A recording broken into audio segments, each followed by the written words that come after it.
Hello and welcome to this special episode of Property Roundup here on iPropertyRadio with myself, Carol Tallon. And I'm delighted to be joined by my co-host, Emmet Creighton, Client Partnership Director with Daft.ie. And today we're coming to you from REA McGee in Tallaght, which you'll see from the signage around us. And joining us to talk about the local property market is Managing Director Anthony McGee. Anthony, you're very welcome. Thank you so much for joining us, and thank you for allowing us to take over your office today. You're very welcome, Carol. You're very welcome, Emmet. Welcome to Tallaght. And I'm so delighted we're in Tallaght because off air, just before we started, we actually commented on Tallaght as being such an interesting, almost micro market that operates outside of maybe the main Dublin market. So talk to us a little bit about the trends that you're seeing across the Tallaght market right now. Yeah, you think the Tallaght population, you're somewhere between 80 and 100,000 people, so it's a huge market in itself. So we've got a huge amount of first-time buyers, huge rental market as well, industrial, commercial, so on. You've got the Square, you've got the Lewis. So Tallaght in itself, absolutely, and we've seen this for years, where the market in Tallaght is nearly works on its own. So you might have something different happening in the city centre, but Tallaght always seems to have its own little market going, which is great to see. With a market with a population of 80 to 100,000, it's similar in size to Limerick City then, you know? Correct. So you have all of the action that you'd get in a city, but it's a suburb of Dublin. Very much so, very much so. And how does that change your day-to-day then? Like, are you operating in isolation to the rest of the county, or is it very much what happens in Dublin kind of makes its way out to Tallaght? It does make its way out to Tallaght. Like, as much as Tallaght can be a market in itself, we're still affected by interest rates and government, I suppose, agendas and so on. So you always have a knock-on effect. But I always see, particularly first-time buyers, the market is extremely strong for first-time buyers. So maybe not so much as you go into Knockline and Turnier and Housecross into town and so on, but huge amount of first-time buyers, huge amount of rentals in Tallaght. So you see huge amount of people looking to get onto the market for the first time. So that's always good to see. And lucky enough, we've a good number of properties coming to the market, not near enough new homes, but that's always the case. But look, happy with what's there at the moment. A lot of our market, funny enough, would be landlords leaving the market. So I'd say maybe 20% of our sales are landlords leaving the market for a variety of reasons. Could we go back a little bit and just learn a little bit about you, Anthony, and how did you end up in Tallaght? You don't sound like you're from Tallaght. Is it? Do we not have a Dublin accent, no? Yeah, tell us your journey to becoming, one of the most well-established brands here in Tallaght. Where did you start? What was your inspiration? How did you get here? Well, I'm from Kells in County Meath, so farming background initially. So nearly by accident I found my way into property. So I did the property course in Galway, and then worked at Irish Life for a year, and then did the surveying degree in Napier University. Then I came back and worked in an established firm in Rathmines. Then I opened up new offices in Harmestown, Finglas, Drumcondra. And then we kind of consolidated the company then for a while, probably around 07, 08 when the crash came. And then we had an office here, so I took over the running of the office here.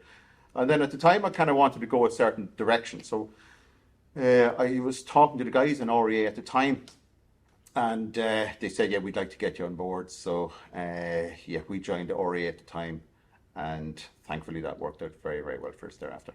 Very good. And the REA group then as a whole, tell us a little bit about that. You were chairman during probably the hardest time in the REA group in the last 10 to 15 years during COVID, would it be? It was, yeah. I mean, in fairness, taking on the chair of REA, so obviously at the board you're expected to step up to take the chair at any one stage as well.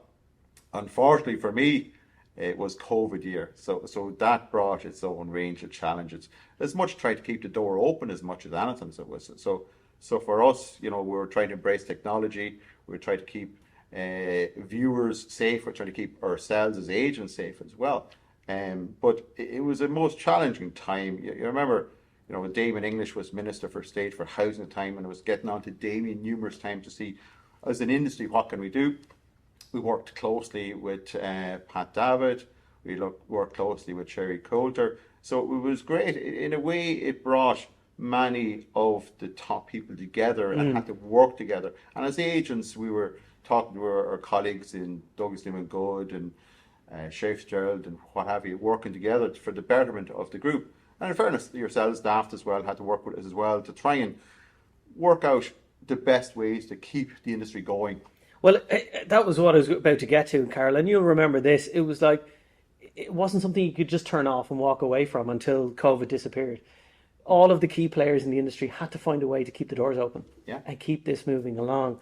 And you indicated then that there's a lot of landlords in the Tallaght market. Like, how did COVID and the impact of COVID affect that? Managing properties, servicing properties, showing properties, how did that work? Yeah, look, whether it's COVID or Christmas Day, you still have the same issues. You still have washing machines breaking down, you still have leaks, and you still have numerous issues.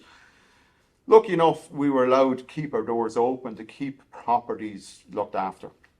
And landlords were very grateful for that as well. Now, a lot of our market in Tallaght is HAP, so there's housing assistance, so on. So which that money came in all the time. And I used to look at our colleagues, say, working in town who had large letting properties, and suddenly some of those tech guys were working from home, or suddenly they were working from a bedsit in Barna or Letterkenny or somewhere, and they stopped paying the rent in their property in Dublin. So it's extremely hard to manage property. There's no rent coming in. But for us in our industry where we are in Tallaght, we managed successfully. The HAP rents come in continuously. The landlords are very, very happy with that. So the management of the property was easy enough done, because we have our own in-house, I suppose, maintenance team. So whether it be a leak and tap or something else, we were able to do it without too much That must be difficulty. unique then in real estate, and when you're managing properties, have your own in-house management team, and it must make you far more efficient than other agencies. Very much so, and we set it up, Emmet, because the need was there.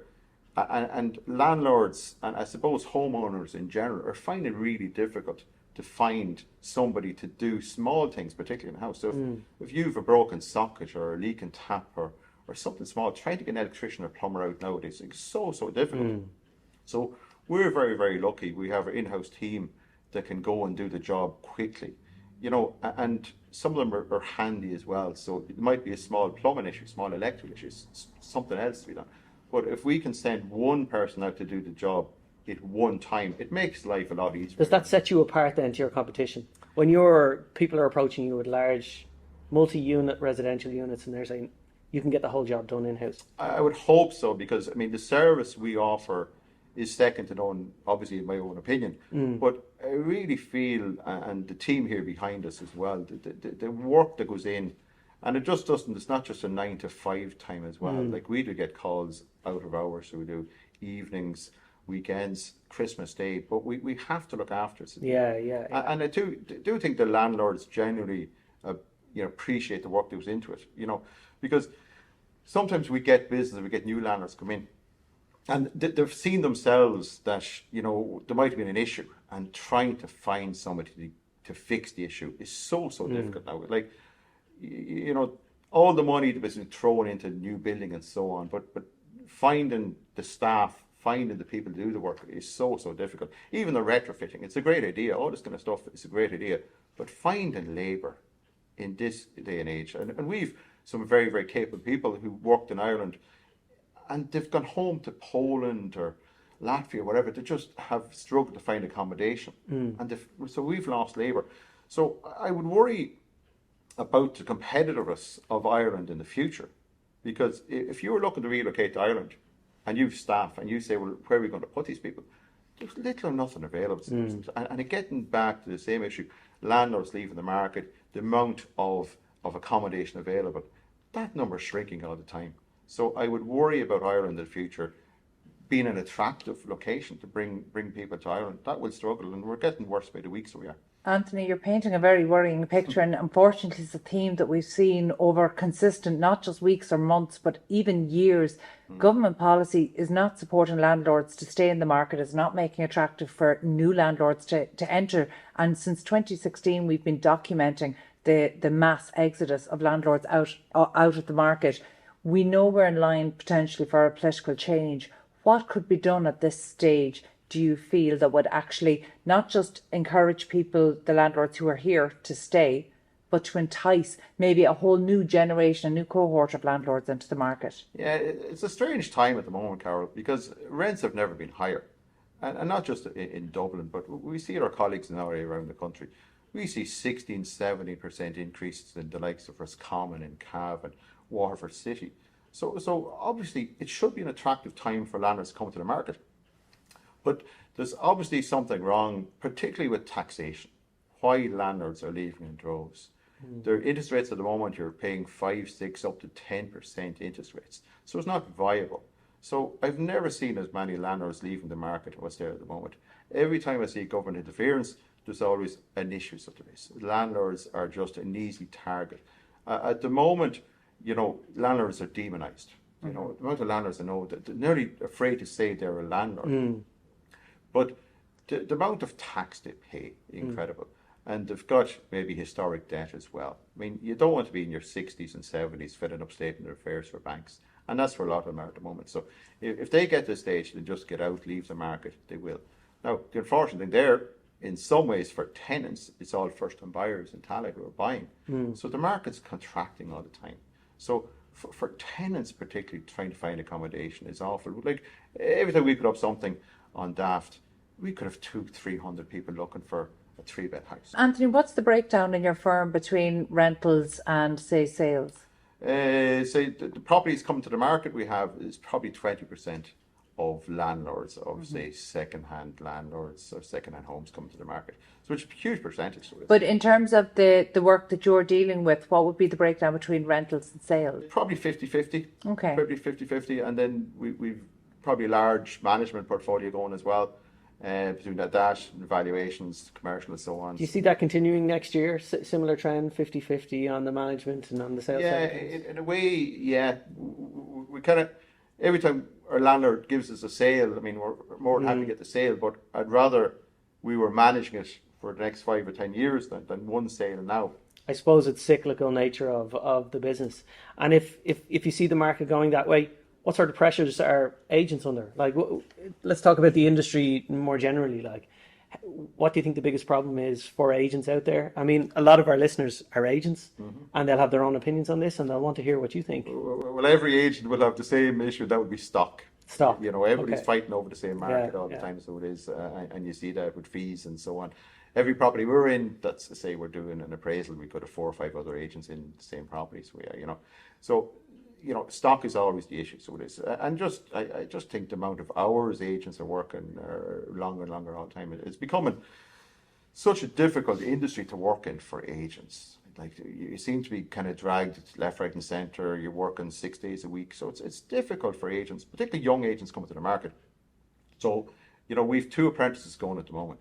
And I think that the hours they will put in won't be anywhere near the likes of me, what I'm putting at the moment. I just don't think people are going to do it. And so the stock levels are then making agents more competitive with each other, putting pressures on fees and commission rates and stuff like this. And this is a trend that you've covered before.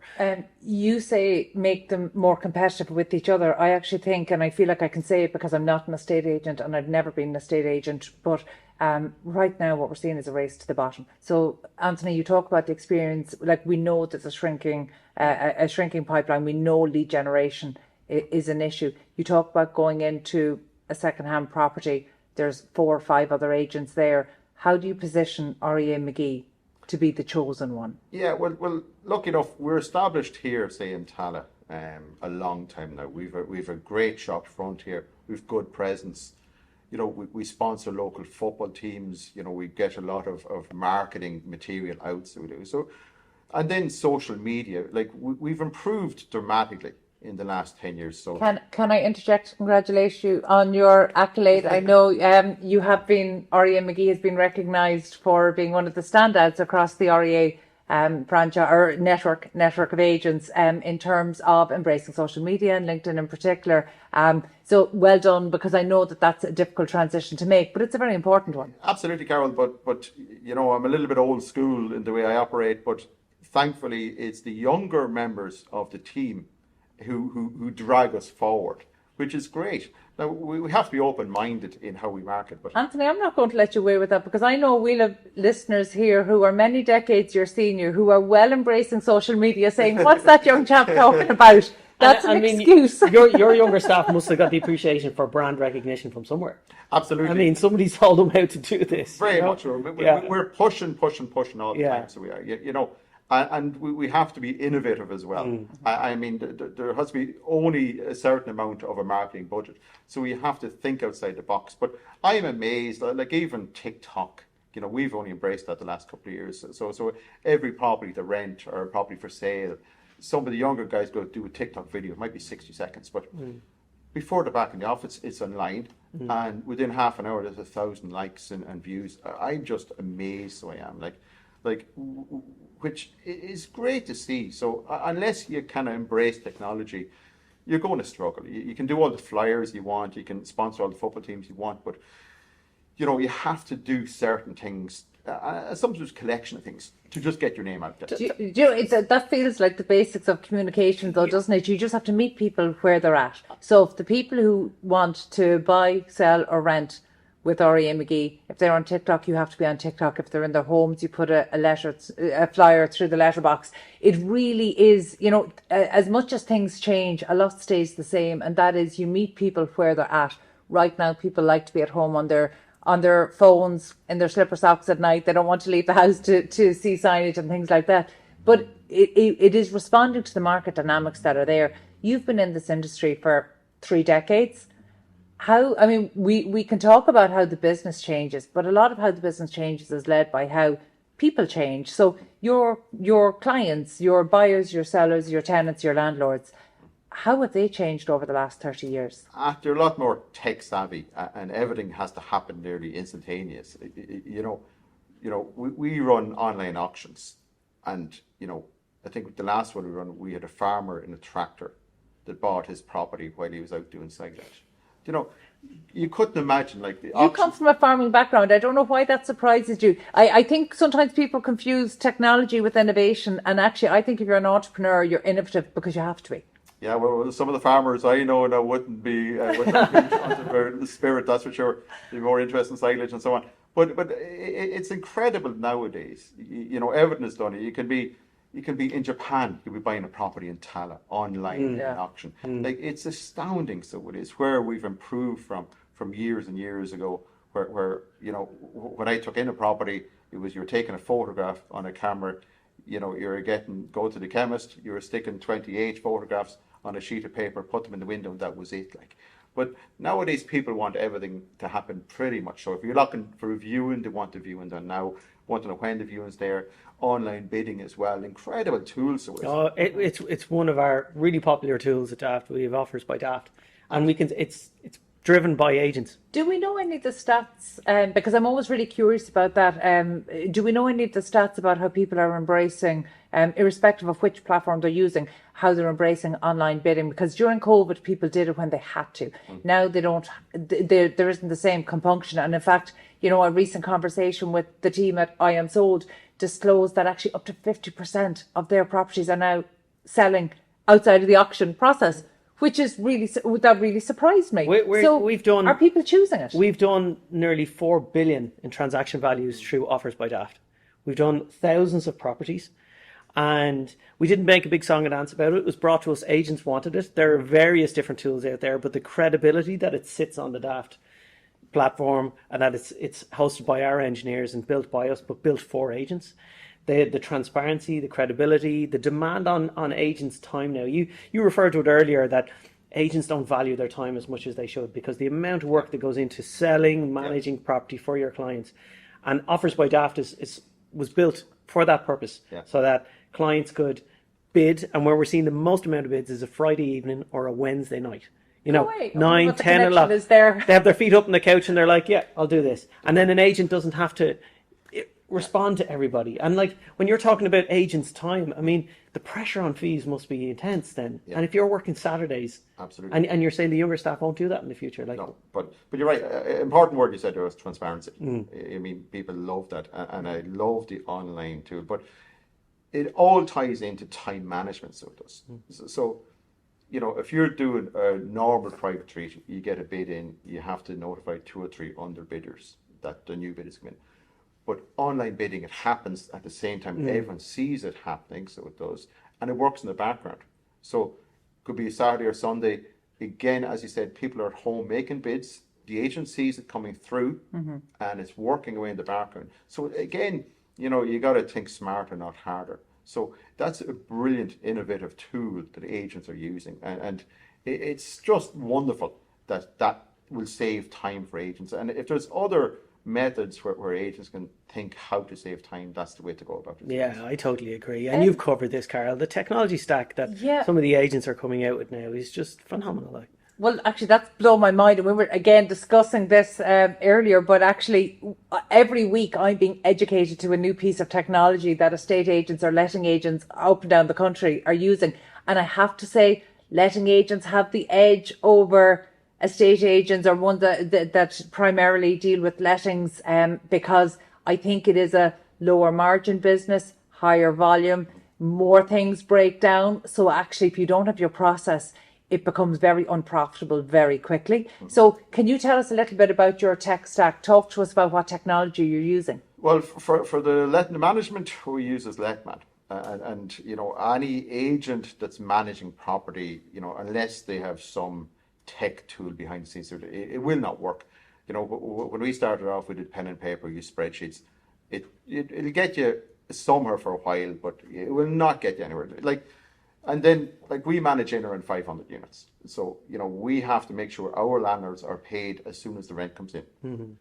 And some landlords, they're so tight, if with time, if they don't get the rent in the day they need it in, a mortgage will bounce or something like that. So we have to be very, very careful that as soon as the money comes in, the money comes out. So we need to make sure we've enough of tech to make sure it goes out nearly immediately. So it does. Because nobody's going to wait. You say, well, I'll pay the rent. And they're probably pretty demanding clients. Well, These are professional people. They're paying you to keep the show on the road, really. Very much so, Emmet. But, if they have their bank manager ringing them and saying, your mortgage bounced, and they say, well, they didn't get the rent in time or something, then I know who to be phoning. So it's very, very important to keep the whole wheels moving. So landlords, they do their best in a challenging market. They really do. And they're being demonized at the moment. But they, I have the best of landlords working with us. But unfortunately, the way interest rates are going for those guys, that, they're subsidizing the rents. And that can't be right, can't be proper, So little wonder there's so many leaving the market. But, as a business, what's the point being in business as a landlord if you're losing money? It's just unfeasible. Now, you might be able to subsidise it for a while, but you can't continue to do that, so you can't. No, absolutely. So unless the government look at that, the numbers leaving the market are phenomenal there. And that's year on year, you see this happen all the time. So unless something happens very, very soon to keep landlords in the market, I really struggle to see where people are going to be living in the near future. Anthony, that's unlikely to happen if what we've seen for successive budgets. I mean, this year we were promised something. Landlords got an average about €600 per unit per year. The year before we were promised something. They got essentially the equivalent of an allowance for the washing machine. And I think that you've said something that might hopefully hammer home the point, and that is that some of these landlords are so dependent on the rent coming in that if it comes in a day late, you could have a mortgage payment bouncing. There is a reality in Ireland that we don't seem to understand, that how dependent we are on the private rental market. And despite the fact that there has been so much reporting, it is politically unpalatable for government to support landlords. And yet the reality is, if we don't support landlords, if we don't ensure the creation of new tenancies, then we simply will continue to have a shortage. It's so basic. The IMF were over in Ireland only in the last month trying to explain this to our government, and still they continue with unbalanced policies that continue to demonise landlords, and it feels like a hangover from the crash. Yeah, no, it's so unfair, so it is for landlords, and we've landlords who, they purposely kept the rents down. And then when, at the end of 2016, when the rent caps came in, suddenly they were caught short. And something wrong when you've got two houses side by side, one rented at $1,200 a month, the other rented $2,500 a month. $1,200,000, the tenants might go, suddenly you've got vacant property, but still you're obliged to rent it at the same rent. And that's good for a tenant in some cases. But unfortunately, when the poor landlord is paying 8-9% interest and he's forced to sell the property, Anthony, can we take a look at your, say, in terms of, say, the pipeline for Tallaght over for both rentals and for second-hand properties coming to the market in 2024? Where's the next generation of rental tenancies going to come from? Our approved housing bodies, our local authorities buying up stock. Where's your next pipeline of rentals going to come from? Well, I mean, there's not near enough new homes for a start anyway. I mean, I think we've built 28,000 units this year. The government are saying they want to hit 33 odd thousand. Realistically, you want to be hitting 50, 60,000 units a year. Certainly, you've got the council buying up property. You've landlords selling to the council. That's okay. But not near enough availability. So there's not near enough. Like, until you see huge amounts, like you want to twice, 3 times what we're building at the moment. Even if the government do hit 30 odd thousand this year, I'd say it's half of what's needed. And you want to build that number for the next 10 years.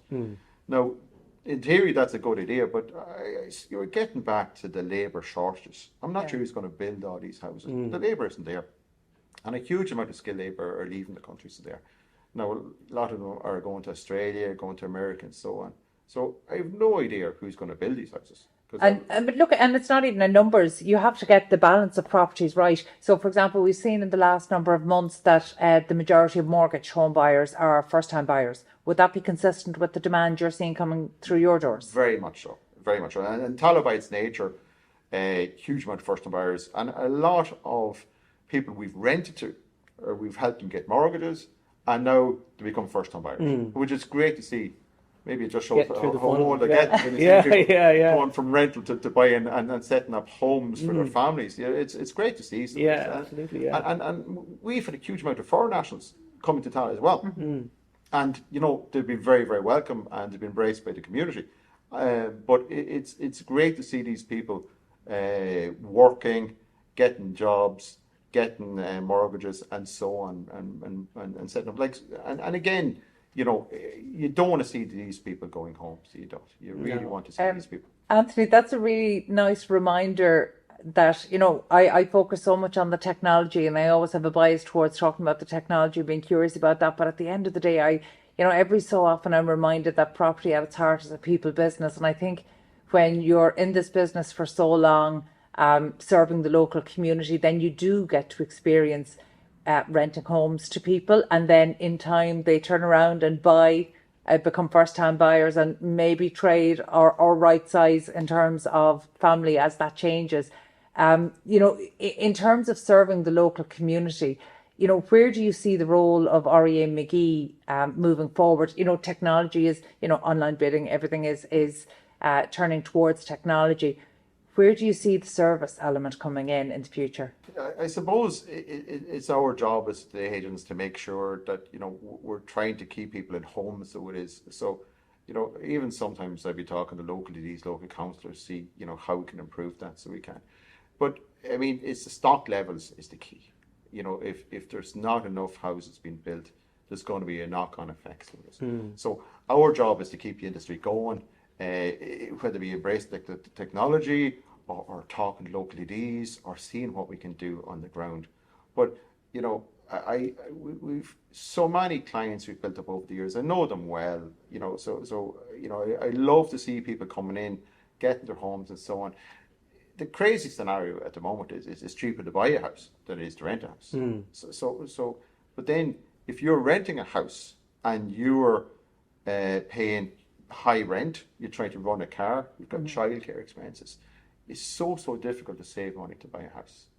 And until there's more schemes available to help people buy homes, then we're going to have a situation where more people will leave the country, which we don't want to see. Are you seeing people that you're dealing with, are you seeing them using these schemes? Because, there have never been as many schemes aimed at helping home buyers, first-time buyers, people who are ready for a fresh start. But the reality is some of these schemes have been really unworkable. And we know the government is starting to recognise some of those and make changes.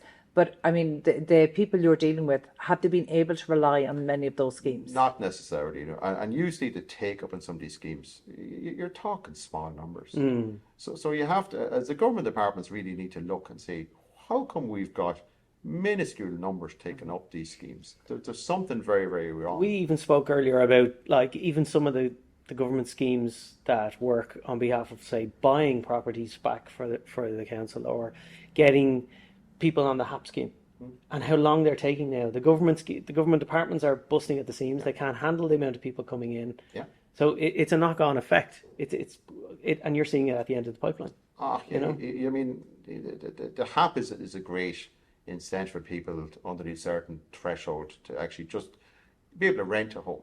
But we're seeing that it could be going 2 months now at this stage, nearly 3 months to actually work through the system.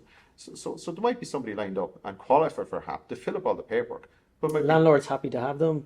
Landlords are happy to have them, but a landlord isn't happy to wait 3 months with a vacant property. I mean, yeah, to get their rent. So somebody has to bridge that gap. And are you seeing HAP recipients then having to fork out a couple of months in advance? They're being forced to. Because, I mean, if they don't come up with a plan themselves, if you rely on HAP, it's not going to work. Even the same, the council buying homes as well, of landlords and so on. But it's taken so long to process. The intent seems to be good, but the execution seems to be really, really poor. Yeah, unfortunately, that's an Irish solution, an Irish problem. The ideas are good, but unless you see it working in practice, people lose patience to do it. And I don't blame them in many cases. Yeah, and a lot of the time you have to look after your clients' interests. They come to you to provide a service, and you're going to give them the advice that you can. Yeah, there's always a knock-on effect. So at the moment, we've numerous tenants overholding, because, the landlord has done the right thing, the notice to quit, everything is valid, but the poor tenant hasn't been able to secure another property. So you've got the landlord saying, well, the bank's forced me to sell the house. My interest is going, I can't afford it, I'm going into debt arrears, and I've got a tenant who can't leave, can't find somewhere to go. So it's all in the same circle. So until there's a solution, then the kind of a knock-on effect for the next and the next and the next, we're going to end up going stagnant in the market, and as estate agents, it's our job to sell property, our job to rent property, but we need backup by government. So we need the joined up thinking, and there doesn't seem to that joined up thinking. In your 30 years of being an agent and being in the industry, have you seen this kind of cycles before? Are we at an acute tipping point here, or is this just more of the same? Every couple of years something like this happens. What I'm trying to get at is the future bright for young estate agents coming into it? You've 2 apprentices here now who are very eager and ambitious to get on and spend 30 years in the industry and make loads and loads of money like you have. Well, maybe loads of money now is kind of what I'd be thinking, no more than them. But like the crash 07, 08, I mean, that was a bang. It was like turn off the light switch. That was incredible. Right. But ever since then, it's cyclical, so it is. And we seem to just climb ourselves out of a hole, and then bang, we're back into something else. Right. So, for young estate agents coming through, it's certainly trying times, so it is. It really is. And you'd say, as an industry, where we'll be in the future, hard to say. We are moving forward, we're embracing technology, you're doing all the right things. But, until you see a lot of joined up thinking, as I said, with the government, the lack of supply is making it very difficult. So you've got estate agents fighting over the same limited supply coming to the market. And that's not good for anyone, so it's not. No, it's not. Because then it's a race at the bottom, fees, etc. You have to be competitive and so on. But if there's just not enough of stock there, it'll be difficult. So you would worry about the guys coming through, the kids coming through, where they're going to be in 5 years' time, in 10 years' time. It's a lovely industry, but it's tough. It's tough. And I'm not too sure the apprentices coming through, will they work the same hours as we worked before? And maybe they're right. Maybe why would you be working 6 days a week if you can maybe work smarter, not harder? That's well, yeah. It's something to think about.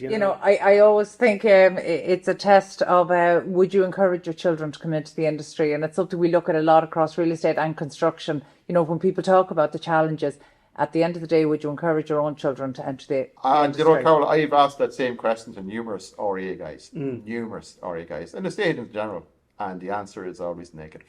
That's a problem. It tends to veer that way when in an industry, I find, for a certain length of time, coming from construction background. You only tend to see the problems when you get to a certain point. But when you're young and ambitious and optimistic, I've met estate agents at various stages in their career, and they're like, it's varying. Now, the industry does need to change. This race to the bottom that you both alluded to, that is a real problem. And like, I've done some research on that, and that's been happening for about 30 years.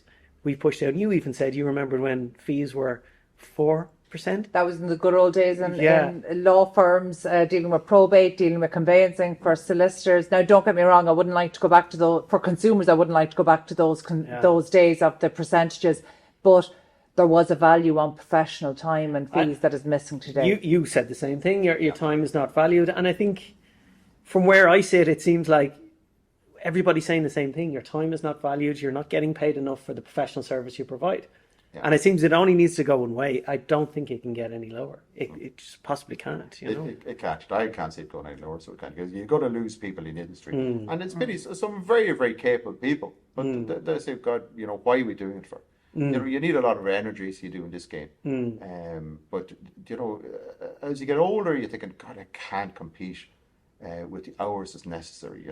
So unless as an industry we look of ways to make it more attractive and make the time worthwhile. There's no point being working all hours if you're not getting paid for it. And sometimes we do that. We do free probates and free this and free that, but at the end of the day, it has to be cost. There has to be, diesel, shoe leather, typing up. Anthony, is this not an agent-led problem? Sometimes it can be. We try to be all things to all people, but at the end of the day, we've got bills to pay. You've got huge PI, you've insurance, you've rates, and so on. We've got staff and so on. So it has to be feasible. If you look to employ or you take on new apprentices, you want to make an environment that's feasible, and you want to see a future for them as well. And it's never been a better time to actually sell a house. The price of houses are through the roof. Absolutely. So people selling their houses are still making. I mean, we're probably selling houses on average about four weeks is all it's taking. Right. Okay. So the demand is high, and demand is high. So houses are selling fast, but as ever, stock is always the issue with agents. It is, and you can sell your house and you don't have to pay your agent very much. It's like a golden time. It's a win-win there. For the vendor. Yeah. But I always say, the amount of work. If we're selling a house for 200,000 in Tallaght, we're doing exactly the same work, exactly the same time as an agent that is going to sell a €2 million house in Ballsbridge. The same process, the same time, except. For what we're getting is a fraction of what they might be. Well, a house in Ballsbridge might have a marketing budget of 20 grand put against it, I would just say, for the agents not represented around the table, the agents of Ballsbridge have their challenges too, I can assure you. And there's a race to the bottom happening there. But I feel like we could talk for hours to solve the problems of the agency world, but that's all we have time for today. Thank you so much, Anthony, for allowing us, and to your team at REA McGee, for allowing us in and to disrupt the office. It's been fantastic to come in and enjoy the hospitality. Special word of thanks to my co-host today, Emmet Creighton, Client Partnership Director with Daft, Ireland's most visited property website. Thank you so much for joining. Thank you, Carol. You're an old pro at this stage. Thank you, Anthony. We've met a couple of times. It was good to get the three of us together and get this hashed out. Always good. And finally, my thanks to producer Katie Tallon and to the production team at Hear Me Roar Media. We'll catch you on the next episode of the Property Roundup on iPropertyRadio.